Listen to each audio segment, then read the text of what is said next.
Doctor, I want to talk about salt. A lot of people have high blood pressure, so stay away from salt. But we need it. Well, salt is an essential nutrient. Sodium and chloride. You cannot have nerve impulses without sodium chloride. They're an integral part of the biochemical system of nerve transmission. You cannot move water around in your body or retain it in the right compartments, inside your blood vessels, inside your tissues, inside the cells. You can't keep things in the right compartment without sodium chloride. The chief cells in your stomach cannot make stomach acid without salt. Okay? Salt is the raw material. Sodium chloride is the raw material to make hydrochloric acid in your stomach.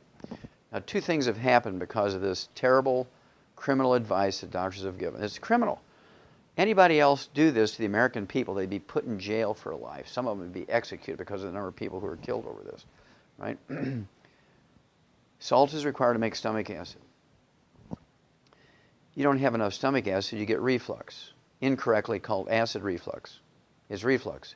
Reflux is caused by insufficient amounts of stomach acid, not too much stomach acid. So doctors have even named it the wrong thing, right? And basically, you get reflux when you don't have enough stomach acid to keep your stomach environment sterile. So yeast begin to grow in there, so you eat carbohydrates and sugar. They ferment that, produce gas. Heartburn, pressure, reflux. Because you have all these things growing in your stomach. Okay, when you get a pH too high, you get a pH above 4, all these things begin to grow. You have a pH under 1, your pepsin works to digest proteins, and you can absorb minerals, you can absorb B12. Your pH gets above 2, 2.5, you can't do that. Okay, so you're in trouble. I mean, you can take tons of iron supplementation, and if you don't have any stomach acid, you can't absorb iron.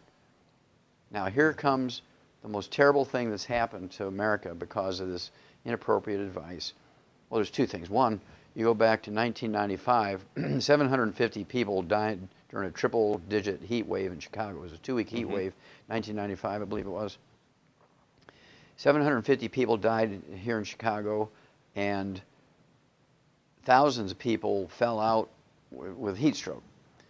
The first thing they give them intravenously on the way to the hospital when they get heat stroke is saline solution, which is salt water, yeah.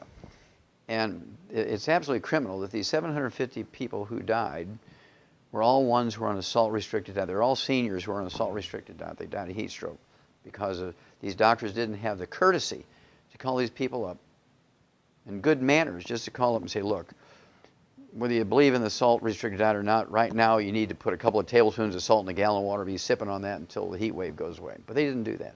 And so all those people who died of heat stroke who were under the care of doctors who were on a restricted salt diet, those doctors should be put in jail, okay, for almost like the same thing as vehicular homicide, the same type of thing as manslaughter, right, type of thing. Then here comes the big one. Right now, on the average, this is a Mayo Clinic study, came out in 2009.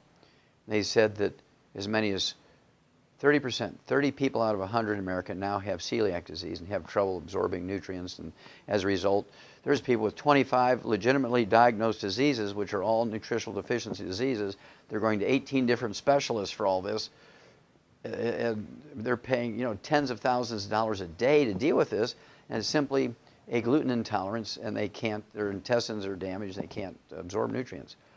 Well, when you can't digest wheat, barley, round, oat glutens, and you absorb these big chunks of what's called polypeptides, your body recognizes and sets up an intolerance to those partially digested proteins. You get gluten intolerance, you get celiac disease, irritable bowel syndrome, inflammatory bowel disease, diverticulitis, ulcerative colitis, Crohn's disease. The doctor's approach to these diseases are cut your intestines out. I can't understand how you have a malabsorption problem, they want to cut your intestines out. That's really dumb.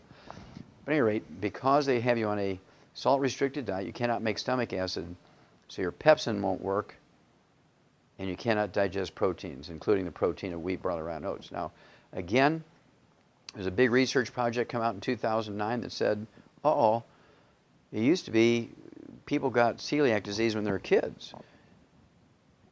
And if you recognize it, you can save them from all these terrible diseases because you can get them off of gluten and they'd be fine. Well, now people who could eat gluten with impunity. They were really big on eating wheat, barley, rye, and oats, no problems. And suddenly now at age 50 or 60, they become gluten intolerant.